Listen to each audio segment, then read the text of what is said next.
varones, por ejemplo, todos vamos a tener hipertrofia prostática al menos grado 1, pero alguna vez en nuestras vidas, y es algo inevitable.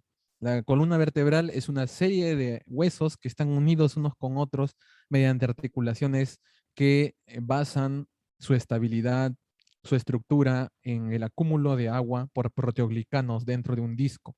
Es prácticamente un sistema hidráulico de articulaciones, entonces con el tiempo eso se va a desecar. Por eso es inevitable. Hay muchos pacientes que tienen eh, dolor lumbar y nosotros tenemos muchas dudas a veces cuándo pedirles imágenes, cuándo no pedirles. Nosotros tenemos que, de todas maneras, saber cuándo o qué son las banderas rojas, en este caso las red flags. El dolor lumbar normalmente ya lo padecemos en población general adulta desde los 30 años.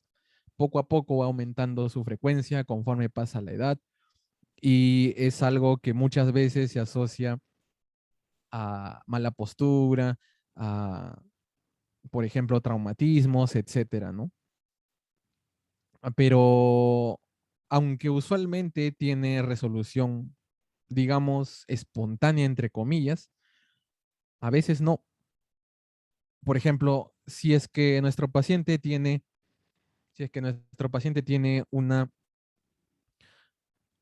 duración más de 4 a 6 semanas, por ejemplo, sin ninguna respuesta al tratamiento, ya sea por AINES o antiinflamatorios de otro tipo o analgésicos de otro tipo, debemos pedirle estudios por imagen. Por ejemplo, si tiene estas red flags, a pesar de que no tengan 4 o 6 semanas de tratamiento, también debemos pedirle estudios por imagen. Por ejemplo, entre estas puedo resaltar el hecho de que sospechemos de que tenga cáncer con dolor lumbar o con dolor dorsal, que tenga fiebre y dolor, o que tenga más de 70 años y que tenga este tipo de síntomas. Obviamente el resto también justifica el pedirle estudios por imagen. Ahora, ¿qué imágenes? Ahora vamos a ver. Muy bien, entonces, a ver, un rato. Ya. Muy bien, entonces, ¿qué estudios indicar? La radiografía simple, salvo que tenga déficit neurológico inicial, que en ese caso es la resonancia magnética. La radiografía simple es el primer estudio que se tiene que indicar en estos pacientes. Sobre todo la dinámica, cuando hacemos al paciente flexionarse y extender su columna vertebral en el estudio, ¿no? Para ver si es que hay listesis, por ejemplo, o sea, deslizamiento de un cuerpo vertebral uno encima de otro. Acá está alineado, por ejemplo. La, la tomografía, en este caso, nos permite ver, como lo dije en la osteomielitis, las estructuras óseas y los cambios productivos. Por ejemplo, ¿qué cambios productivos? Los proliferativos, cuando el hueso crece, la esclerosis y los osteofitos. También nos permite ver muy bien el fenómeno de vacío discal, que es algo que vamos a describir en la degeneración del disco intervertebral. Es un signo muy frecuente que usualmente se pasa por alto. Y también se pueden ver calcificaciones, pero lo que no se puede ver aquí es el mismo disco. No se puede ver nada porque todo es de una sola densidad. Tampoco se puede ver, distinguir la médula espinal del líquido cefalorraquídeo o incluso los diversos ligamentos que existen entre las vértebras. Eso tampoco se va a poder ver bien. No hay mucho contraste en partes blandas. Acá aprovecho para decirles que esto es normal. Por acá entra el plexo venoso vertebral, así que esto es normal. Que tenga una pequeña solución de continuidad detrás de la vértebra es algo que vamos a ver siempre. Ahora, en la resonancia magnética, ¿cuándo debemos pedir? La resonancia magnética debemos pedir, por ejemplo, cuando tenga déficit neurológico, donde tenga, por ejemplo, sospecha de estenosis de canal medular, síndrome de cola de caballo, por ejemplo, si tiene cirugía previa, si es candidato a cirugía por algún traumatismo, si tiene sospecha de infección o tumor, naturalmente contrastada la resonancia, si es que, por ejemplo, también tiene las diferentes modalidades iniciales, radiografía y tomografía, sin un diagnóstico. Entonces al paciente se le pide como último recurso y como recurso definitivo la resonancia magnética. Muy bien, entonces acá vemos que las vértebras tienen que ser tratadas como una unidad funcional en conjunto con el disco. Acá podemos observar una vértebra, pero cortada en plano sagital, podemos ver que tiene diferentes partes. No me voy a detener en todas, porque acá pueden ver ustedes bien ilustradas todas estas partes de la vértebra. Lo que sí me voy a detener acá es en el disco, ¿no? El disco consta de un anillo fibroso que encierra un núcleo pulposo rico en proteoglicanos. Y este anillo fibroso tiene diversas fibras que conectan tanto un platillo vertebral, el superior, con el platillo vertebral inferior, ¿no? Que también tienen su propio cartílago hialino. Tienen cartílago hialino. Y acá tenemos estas fibras límite, que son las fibras de Sharpey, que se van a insertar justamente en la esquina misma de la vértebra. Y esas van a ser importantes por lo que vamos a ver en la degeneración. También tenemos los ligamentos longitudinales anterior y posterior, tenemos el pedículo, tenemos la lámina, la apófisis espinosa con sus ligamentos, el supraespinoso, el interespinoso, el ligamento intervertebral y el amarillo que no le he rotulado aquí. Entre vértebra y vértebra tenemos los forámenes, donde transcurren las raíces nerviosas y van a ser una de las estructuras que van a estar afectadas con la degeneración discal. Acá tenemos las articulaciones facetarias entre vértebra y vértebra.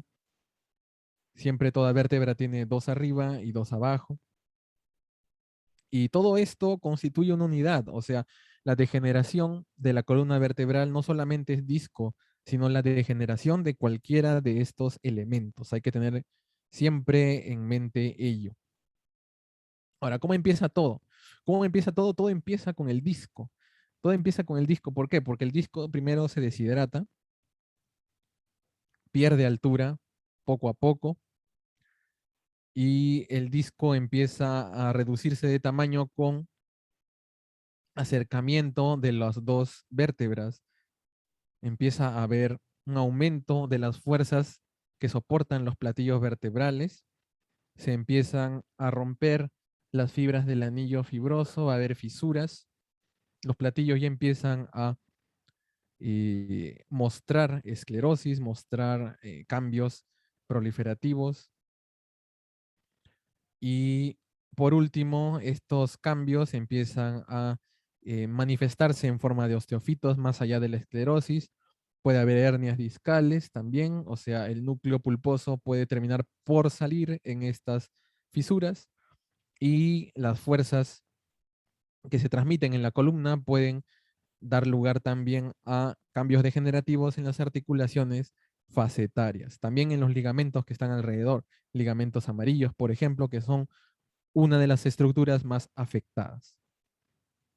Todo ello lo vamos a ver, sobre todo en la resonancia, pero también en la tomografía.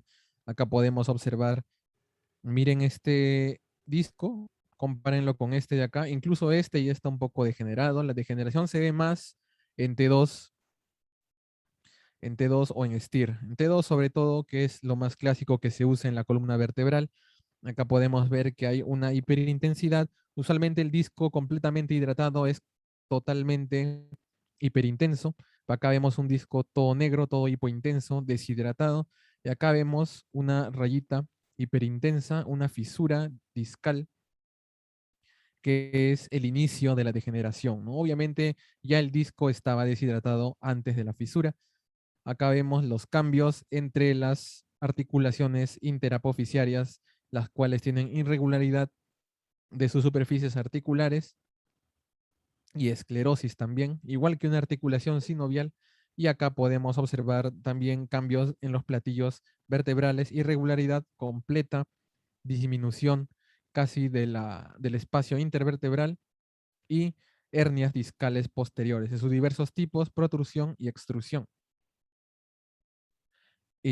También debemos tener en cuenta que estos cambios degenerativos son progresivos con respecto al tiempo.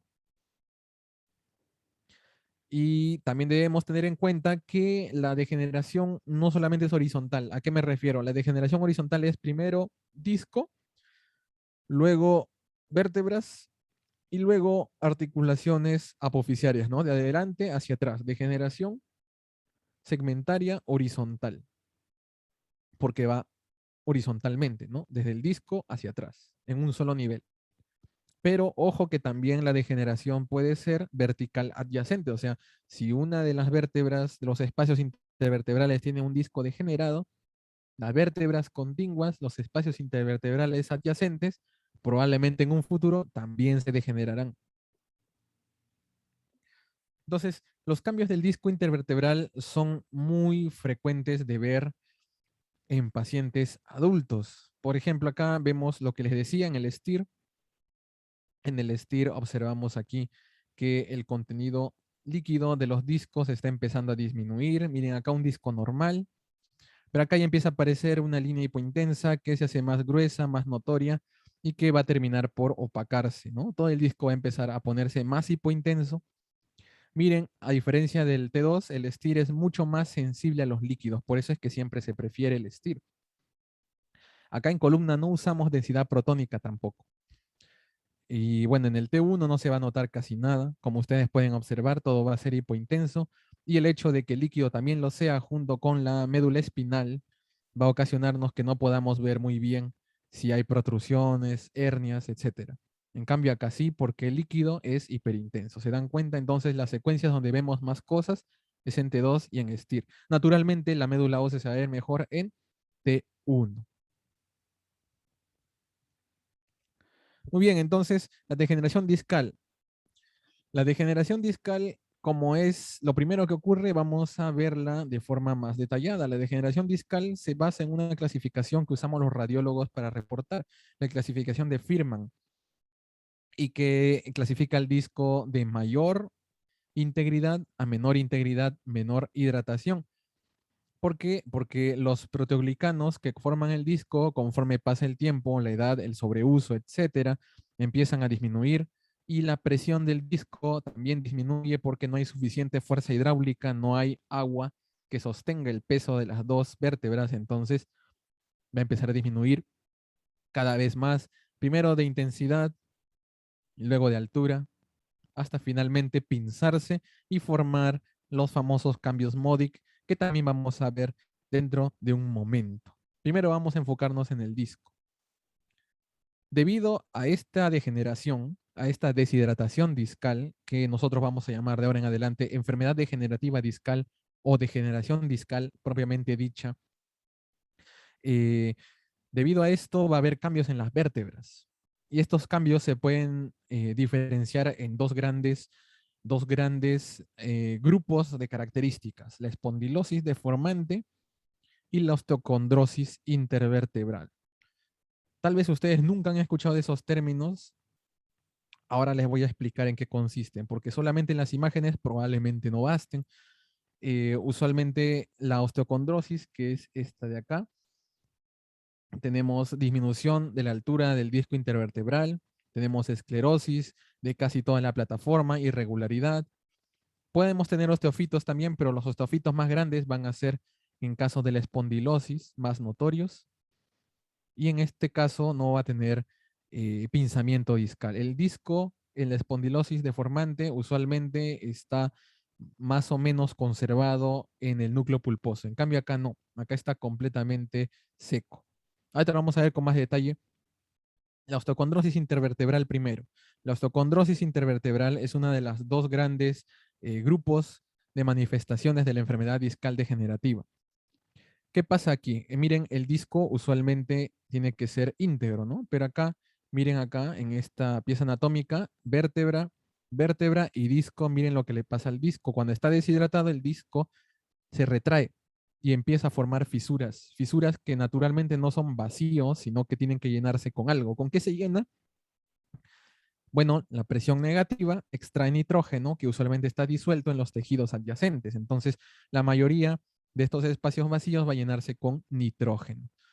A medida que el disco disminuye de tamaño, entonces empieza a chocar hueso con hueso, pero la mayoría de veces no vamos a ver muchos cambios hasta que está completamente eh, el espacio pinzado. Por ejemplo, aquí vemos justamente en esta radiografía la densidad aérea, la densidad del gas en el espacio discal.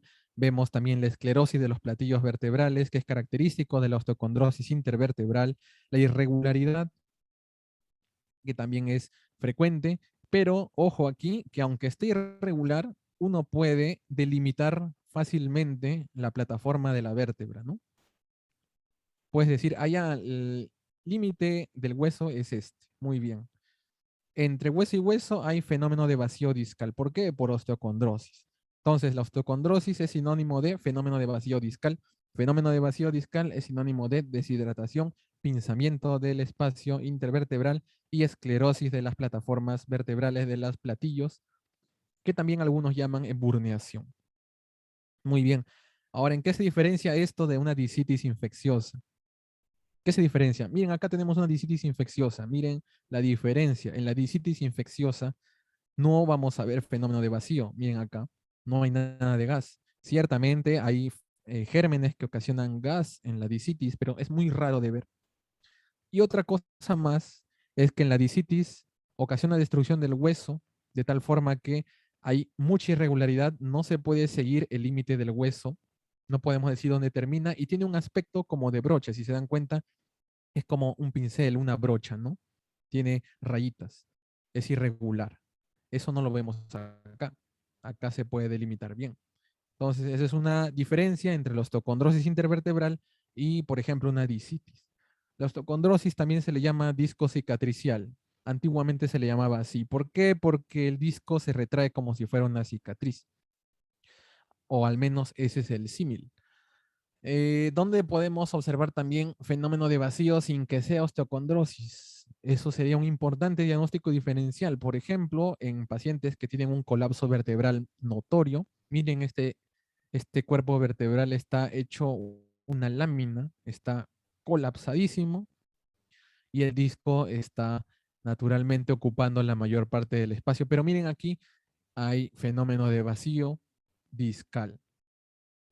Esto es importante porque ¿qué nos puede colapsar el disco? El disco puede colapsarse, ¿saben en dónde? Puede colapsarse cuando hay osteomielitis vertebral, cuando hay un tumor vertebral, diagnósticos un poco más ominosos, ¿no? Entonces, ¿cómo podemos distinguir eso de otras causas que no son tan agresivas? Cuando vemos justamente el fenómeno de vacío es cuando tenemos que pensar en otras cosas que no sean infección ni tumor. Por ejemplo, en estos casos, los pacientes que usan corticoides de forma crónica pueden tener, como ustedes saben, necrosis avascular, osteonecrosis, no solamente en cabeza de fémur como es clásico, sino también en cuerpos vertebrales. Eso por citar una de las diferentes causas de compresión de cuerpos vertebrales con fenómeno de vacío no neoplásicas. Por lo tanto, podemos indicar que el fenómeno de vacío, si bien es cierto, no es específico de la degeneración discal, nos puede ayudar a distinguir diversas patologías benignas. Otras cosas que también debemos tener en cuenta a la hora de ver el cuerpo vertebral, miren aquí, en estos diferentes preparados anatómicos, enfermedad de Paget. Enfermedad de Paget cuando hay un problema con el equilibrio entre osteoblastos y osteoclastos y empieza a formarse más hueso del que debería, pero es un hueso muy mal organizado, no tiene trabéculas como normalmente formaría el hueso normal. Entonces, se ve este patrón en la vértebra en forma de cuadro. Miren cómo enmarca el cuerpo vertebral en la radiografía. Esto es típico de Paget. En la osteodistrofia renal, que ustedes saben que en caso de pacientes con enfermedad renal crónica, el riñón no produce vitamina D, hay un hiperparatiroidismo secundario y tenemos también problemas en las vértebras se achatan, pero los platillos se ponen característicamente gruesos y desorganizados, ¿no? Mientras que las trabéculas desaparecen. Esto se le llama patrón en jersey de rugby, que obviamente ese es un vocabulario que usan más los colegas de Estados Unidos porque ya practican ese deporte, acá no tanto, pero así se le llama, patrón en jersey de rugby. Y acá Tenemos la espondilitis anquilosante. ¿Se acuerdan ustedes de la clase de ayer? Lesión de Romanus, lesión de Andersen. ¿Se acuerdan las esquinas que brillaban en la resonancia? Pues también pueden esclerosarse una vez que pase el tiempo. Y eso es característico justamente de esa enfermedad. Muy bien, ahora tenemos el otro, que es la espondilosis deformante. La espondilosis deformante, también llamada antiguamente disco de envejecimiento, usualmente aparece en personas de mayores de 40 años. Cabe notar que la osteocondrosis que hemos visto anteriormente hace poco puede ocurrir en cualquier edad. En cambio, la espondilosis deformante usualmente ocurre, como ya dije, personas mayores de 40 años, los osteofitos van a ser más grandes, anterolaterales no van a ocurrir en cualquier dirección, como en el caso anterior, van a ser simétricos y característicamente, adivinen qué, la altura del disco va a ser prácticamente normal. ¿Por qué? Porque la patología no se centra en el núcleo pulposo. Entonces acá, fenómeno de vacío prácticamente no va a haber. No va a haber gas en el espacio intervertebral. Y si hay esclerosis, va a haber esclerosis, pero en ambas esquinas, ¿no? En ambos anillos epifisiarios, como se dice. Entonces, ¿en qué se basa la patología? La patología acá del origen de la espondilosis es que las fibras del anillo se rompen, sobre todo las fibras más externas, y quedan solamente las límite. ¿Se acuerdan cómo se llamaban las fibras límite? Exacto, se llamaban fibras de Sharpey. Entonces, las fibras de Sharpey, a tener que soportar más tracción, empiezan a jalar el hueso de las esquinas y por eso se forman los osteofitos mucho más exuberantes que en cualquier otra manifestación. Como acá se centra más en ruptura de fibras que en el mismo disco, pues el disco, su anillo, su núcleo pulposo va a estar de altura normal. No va a haber pinzamiento ni esclerosis, solo va a haber osteofitos. Es más, el disco se va a desplazar. Una vez que las fibras del anillo fibroso se rompan, el disco se va a tener que desplazar porque hay más espacio. Doctor, entonces el paciente que tiene espondilosis deformante ya no tiene ya no tiene el otro patrón, la osteocondrosis. Pues no, sí puede tener los dos. Puede tener los dos al mismo tiempo, no son mutuamente excluyentes. ¿En qué se diferencia entonces, pasando en sus diagnósticos diferenciales, en qué se diferencia con otras enfermedades de las columnas vertebral? Por ejemplo, la famosa espondilitis anquilosante que ya hemos mencionado bastantes veces aquí, los entensofitos del ligamento longitudinal anterior o posterior, pero sobre todo el anterior, son finos, ¿no? Son como estalactitas, son finos, regulares, caen horizontalmente a lo largo del eje de la columna. En cambio, los osteofitos de la espondilosis deformante son tipo, como si fueran coral, ¿no? Ramificados y sobre todo gruesos, ¿no? Romos. ¿Qué otras cosas más podemos observar? Podemos observar, ya dije, el fenómeno de vacío, que se ve muy bien en la tomografía. Podemos ver también líquido intradiscal.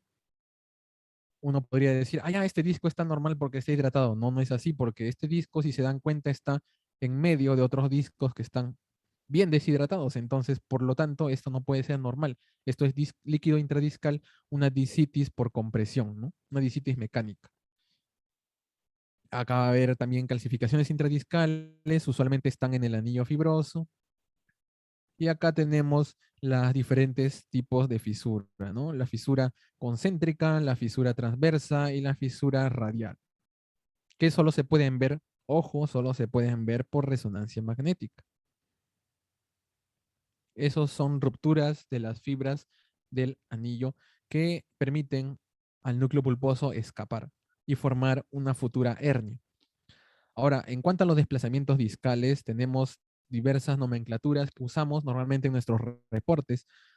Tenemos, por ejemplo, el abombamiento bulging, como su nombre en inglés. Este abombamiento es cuando el disco aumenta en su circunferencia, en su diámetro, pero de forma casi homogénea, casi uniforme, ¿no?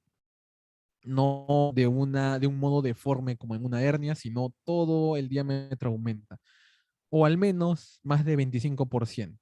Cuando es todo se llama circunferencial y cuando es más del 25% de la circunferencia se llama asimétrico. Pero la cosa es que aumenta y abulta en el plano axial. Para eso debemos comparar con el resto de discos.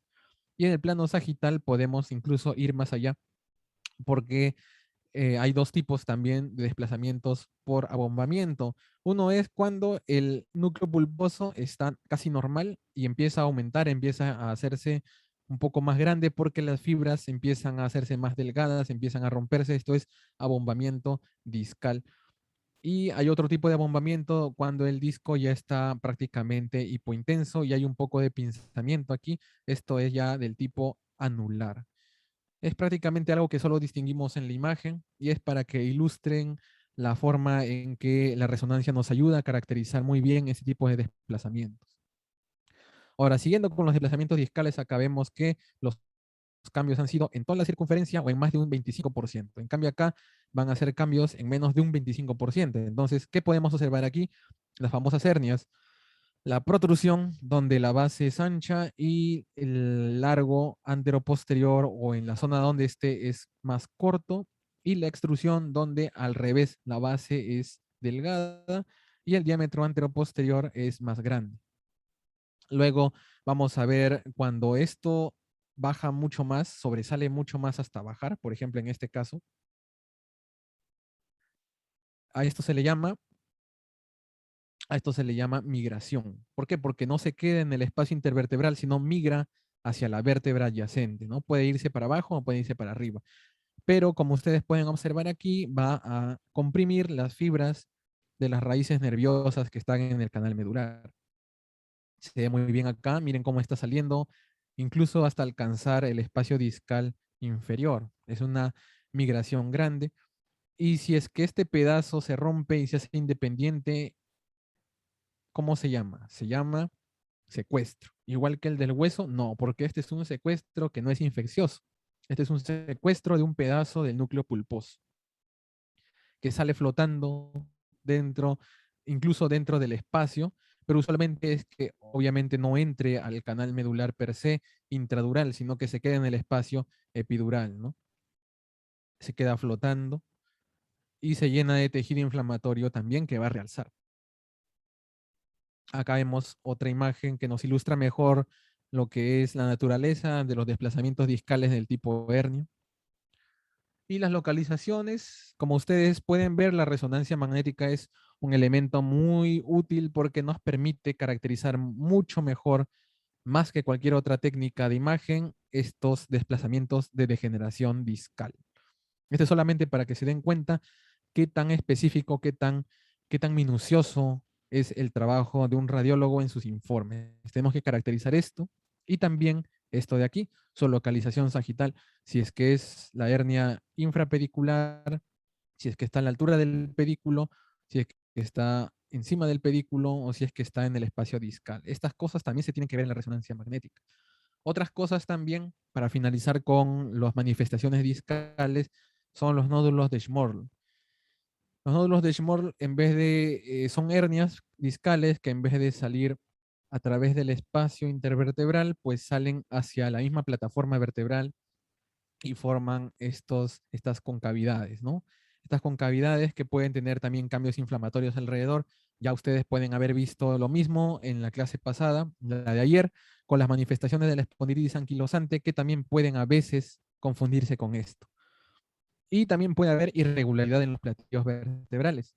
Estos ya son cambios en el hueso, ya no son cambios en el disco. Ya pasamos a cambios en el disco, ahora entramos a cambios en el hueso. Los platillos vertebrales pueden tener erosiones a consecuencia de la enfermedad discal degenerativa. Otros cambios también son los famosos cambios Modic. Acá tenemos en la primera columna la secuencia T1, líquido cefalorraquídeo negro. Columna acá del medio, secuencia T2, líquido cefalorraquídeo blanco. Y la columna de acá, nuestras secuencias sensibles al líquido, la STIR o la T2 con saturación grasa. Muy bien, acá tenemos de color oscuro en T1, tenemos de color claro o hiperintenso en T2 y tenemos de color claro o hiperintenso en STIR. El hecho de que sea hiperintenso en STIR, ¿qué nos quiere decir? Que es líquido. Muy bien, el hecho de que sea hiperintenso en T2, ¿qué quiere decir? Que es líquido también, porque quedamos en que el líquido cefalorraquídeo también era hiperintenso. Y naturalmente sigue la secuencia del líquido en T1, que también es hipointenso. Entonces, Este es un cambio MODIC tipo 1 inflamatorio, es puro líquido, edema óseo. Cambios MODIC tipo 2, acá vemos lo contrario, vemos hiperintensidad en T1, hiperintensidad en T2 e hipointensidad en STIR. ¿Qué quiere decir? Que en STIR no es líquido, naturalmente. Entonces, ¿qué es? Si no está con saturación grasa y sigue la misma intensidad de señal que la grasa, entonces esto es grasa en el cuerpo vertebral.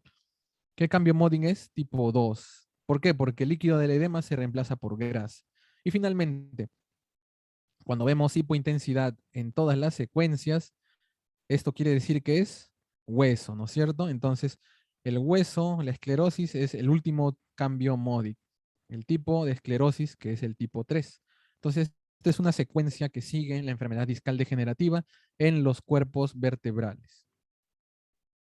Otros cambios también están alrededor de los cuerpos vertebrales, como los osteofitos, que ya mencioné, los cambios de las articulaciones interapofisiarias, los cambios interespinosos también, por ejemplo, cuando pierde la altura del disco, también las apófisis espinosas se juntan unas con otras, empiezan a rozarse y se forma una especie de bursa muy dolorosa, líquido, inflamación, que conllevan a el síndrome de Bastrom, por ejemplo. Tenemos también en la columna cervical articulaciones facetarias que no, perdón, articulaciones unciformes que no existen en ninguna otra parte de la columna vertebral, como ustedes pueden observar aquí. Estas articulaciones uncovertebrales o de Luschka son articulaciones especiales que ayudan a la rotación y estabilidad de la columna cervical, que es una de las columnas más móviles aparte de la lumbar. Entonces, estas articulaciones también se pueden degenerar. Estas articulaciones son importantes, ¿por qué? Porque cuando se degeneran, pueden ocasionar osteofitos posteriormente y así cerrar los agujeros de conjunción. Miren, acá hay un agujero de conjunción, miren cómo está delimitado por la articulación de Luschka, ¿no? Si hay un osteofito aquí, pues este agujero de conjunción cervical se va a ocluir. Y acá podemos ver, ¿no? Las orejas del gato, como le dicen. Las orejas del gato, cuando son demasiadas puntiagudas, escleróticas, es porque hay degeneración en la articulación de Luschka. Esto también se puede ver en la radiografía de columna cervical. Normalmente deben ser de esta forma, ¿no? Media romas de base ancha, pero cuando son muy puntiagudas y están más diagonales, ya es degenerativo. ¿Qué otra cosa más? Cambios ligamentarios. ¿Por qué? Porque los ligamentos también sufren la atracción de las cargas que son repartidas anormalmente cuando el disco se degenera. Y en ese caso tenemos varios ligamentos, como ya he mencionado, los cruciformes a nivel del disco, los interespinosos, los supraespinosos, intervertebrales, pero el principal de todos va a ser el ligamento amarillo, que es este de aquí, que va a unir los elementos posteriores, los arcos vertebrales posteriores unos con otros, y es un ligamento muy fuerte, no me malinterpreten, este ligamento es muy difícil que se rompa, pero cuando se degenera es el primero en crecer. Entonces este ligamento al crecer va a conllevar a que el canal empiece a hacerse más estrecho y el contenido empiece a comprimirse. Y esto puede causar también radiculopatías. Otras manifestaciones también, por ejemplo, en columna dorsal puede haber degeneración de las articulaciones costovertebrales, por ejemplo. Y las consecuencias de todo ello, tanto del disco como la degeneración del cuerpo vertebral, es el hecho de que haya, por ejemplo, escoliosis, puede haber fracturas por compresión, puede haber también listesis, que es lo que está acá, el deslizamiento de un cuerpo vertebral sobre otro, ya sea para atrás o para adelante. Y también puede haber en el cuello lo mismo, ¿no? Listesis aquí. El deslizamiento de un cuerpo vertebral fuera del alineamiento del resto de columna. Estas son consecuencias también de la degeneración discal, porque ustedes saben que la degeneración discal va hacia atrás, ¿no? Degeneración segmentaria horizontal. Entonces también va a haber compromiso de las articulaciones apofisiarias que van a ocasionar finalmente que el cuerpo vertebral se deslice. Y también puede ocasionar que, como hemos visto, los ligamentos se empiecen a hipertrofiar y haya compromiso del canal medular. Como en este caso, que son vértebras en cortes axiales, miren, normalmente es así de ancho el canal medular. Una vez que empiezan a hipertrofiarse los ligamentos o a sobresalir por una hernia el disco, por ejemplo, empieza a hacerse más pequeño hasta desaparecer. Aquí hay ya una compresión de raíces nerviosas muy importante. Y también puede haber compresión, ¿saben qué? A nivel de los agujeros de conjunción. Los agujeros de conjunción son muy proclives a estar comprimidos. ¿Por qué? Porque están cerca al disco, están delimitados al disco. Entonces, normalmente tienen esta forma de lágrima, como ustedes pueden observar aquí, pero una vez que el disco empieza a protruir, empieza a ocupar espacio y también termina por ocluirlos. Entonces, esto también es doloroso. Bastante personas sufren de radiculopatías justamente por enfermedad discal degenerativa, no solamente por osteofitos. Estas también son consecuencias entonces de todo este proceso. Bien, entonces, en resumen, cuándo y qué estudio pedir, ya saben cuáles son los puntos débiles y cuáles son los puntos fuertes, tanto de la radiografía, la tomografía y la resonancia. Saben que todo empieza con el disco, todos vamos a tener esto en algún momento, pero hasta dónde puede avanzar va a depender mucho de cómo detectemos los cambios a tiempo. Hay cambios discales, vertebrales y ligamentarios, y hay consecuencias. Naturalmente, en el alineamiento de los cuerpos vertebrales hay listesis y también hay radiculopatías por compresión. Entonces, una vez más, muchas gracias por su atención. Dejo mis redes sociales y mi correo por si me quieren preguntar algo. Y bueno, ahora estaré atento al chat para las preguntas de esta parte que es degeneración de columna, sobre todo lumbar, pero también es cervical, ¿no? Seamos sinceros, la única columna que se degenera poco, me faltó aclarar esa parte, la única columna que se degenera poco es la columna dorsal. ¿Por qué? Porque tiene las costillas que en alguna forma se cree que estabilizan un poco más este segmento, ¿no? Dicho sea de paso, es la columna que menos se mueve también, así que naturalmente va a ser la que menos se degenera. Ahora sí, estoy atento a sus preguntas. Ya está la primera pregunta, doctor. Dice, ¿cómo diferenciar entre lesión blástica versus esclerosis? Bueno, la esclerosis normalmente sigue el patrón del hueso. ¿A qué me refiero? Me refiero, por ejemplo, a esto, ¿no? Me refiero a esto. Creo que la esclerosis va a ocasionar aumento de la densidad, pero no va a formar ninguna masa, ninguna lesión circunscrita, ¿me entienden? Una lesión blástica, usualmente nosotros le llamamos a las metástasis, por ejemplo, ¿la metástasis de qué? Metástasis de, por ejemplo, cáncer de próstata, cáncer de riñón, cáncer de cualquier otro tipo, hasta el de mama, el de pulmón también puede ser, puede dar lugar a metástasis blásticas y ellas van a ser normalmente lesiones circunscritas como unas círculos esféricos, círculos en la radiografía, esferas en la tomografía en resonancia porque estamos en 3D, pero me entienden la idea, ¿no? Van a ser lesiones focales dentro de la vértebra, no va a ser simplemente refuerzo de la densidad. A eso le llamamos entonces lesión blástica. Es importante porque a veces se puede confundir. Incluso así, muchas veces tenemos problemas a la hora de diferenciar ambas. Ustedes saben que normalmente las cosas en medicina no son blancas ni negras, sino son grises. Ahora, acá hay otra pregunta, bueno, es fuera del tema, ¿no? Pero la pregunta es la importancia del ángulo de Ferguson, ¿no? Bueno, el ángulo de Ferguson normalmente es el ángulo que se usa, un ángulo que se usa en el caso de vértebras lumbosacras, en el caso de L5, S1 sobre todo, este ángulo es normalmente un ángulo lumbosacro, ¿no? Este ángulo usualmente tiene importancia porque, bueno, no tienen por qué saber ahora porque les va a confundir un poco, pero usualmente nosotros procuramos, ¿no? Ver que el cuerpo vertebral de L3, trazando una línea perpendicular, caiga sobre el promontorio, ¿no?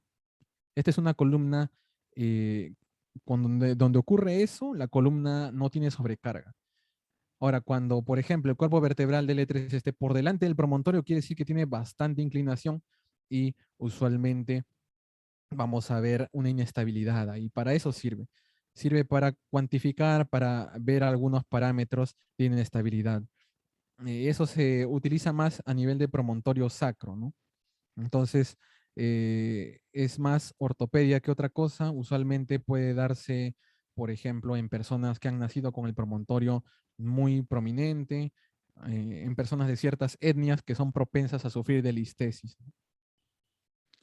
Ahora, enfermedad de Paget. Enfermedad de Paget no es frecuente, es una enfermedad no rara, pero no es frecuente. Es mucho menos frecuente que la artritis reumatoide y muchísimo menos frecuente que la degeneración discal. Signos indirectos en radiografía de una hernia de núcleo pulposo. Miren, para serles sincero, no hay ninguno. Pero en cuanto a la degeneración discal, que es diferente que la hernia, ojo, la degeneración discal sí te va a dar signos como la osteocondrosis y la espondilosis, pero la hernia en sí, que es el desplazamiento del núcleo, jamás te va a dar signos indirectos en la radiografía. Necesitas una resonancia, sí o sí.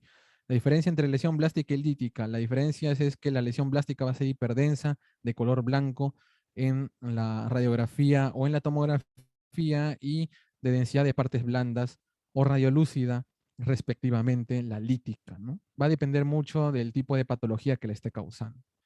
¿Cómo diferenciar entre anterolistesis versus retrolistesis en una radiografía lumbosacra?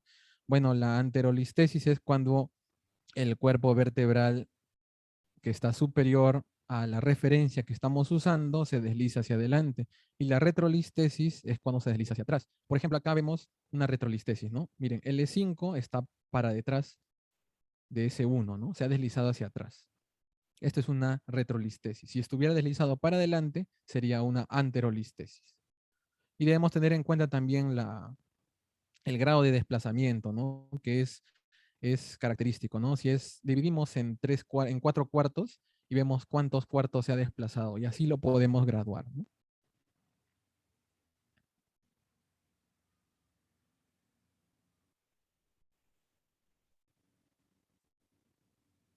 Bueno, ahora sí me parece que ya no hay más preguntas, doctor, por lo cual con esto estaríamos culminando sus dos ponencias del día de hoy. Le agradezco